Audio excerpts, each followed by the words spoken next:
quand on délègue nos décisions à une IA, on les délègue à un agrégat de nos décisions passées.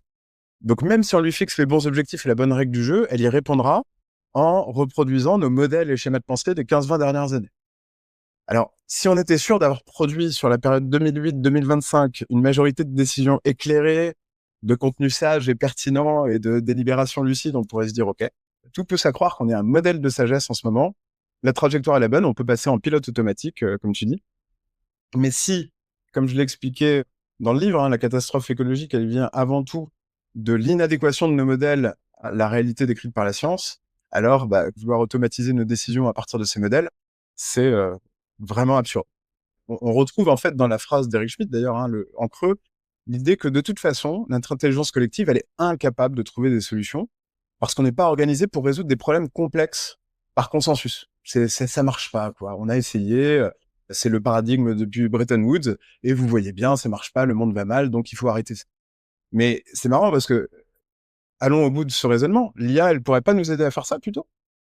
C'est marrant, on nous présente une technologie qui peut faire des miracles, et pourquoi pas celui de nous mettre un peu plus d'accord, de mettre notre intelligence collective sur le droit chemin. Au fait, pourquoi notre intelligence collective, elle dévisse depuis 15-20 ans? C'est parce que il y a une génération précédente d'IA qui provient des mêmes acteurs, et qui est toujours massivement déployée, à laquelle on a délégué le soin de filtrer et d'hiérarchiser l'information qui nous parvient du monde. Résultat, en un temps record, 15 ans à peu près, on a perdu vraiment des milliards d'êtres humains ont perdu leur capacité à dissocier le vrai du faux, les faits des opinions, l'essentiel de l'insignifiant, les opinions spontanées de la propagande orchestrée. Et en un mot, voilà, notre discernement s'est effondré à cause du même principe. Chacun s'est laissé enfermer dans son petit modèle du monde et sa bulle de filtre construite par extrapolation de ses certitudes passées. Et aujourd'hui, finalement, le plus puissant obstacle à l'action climatique, c'est l'atomisation de la réalité consensuelle. Parce que forcément, qu'on est incapable de se mettre d'accord sur une hiérarchisation des problèmes ou de délibérer des solutions, puisqu'on n'est même pas capable de se mettre d'accord sur une description commune de la réalité, sur la véracité du réchauffement climatique ou même sur la forme de la Terre. Donc ça peut être tentant, j'imagine, de croire avec Schmitt, de dire ça sert à rien de parler de cette complexité-là, de s'asseoir autour d'une table, de parler des sujets qui fâchent, parce que de toute façon, on se mettra jamais d'accord. Donc laissons les machines nous calculer la réponse. C'est tentant, mais c'est un tour d'illusionnisme, faut le dire quand même, pur et simple, parce que ça revient à faire passer pour objectif un cadrage biaisé, celui de ses concepteurs. Est-ce que ce sera celui de Jean Jouzel ou de Patrick Pouyanné? Peut-être celui qui a le plus de capital à mettre dans cette affaire. Et puis, surtout, ça opacifie les critères et le modèle qui ont conduit à la prise de décision.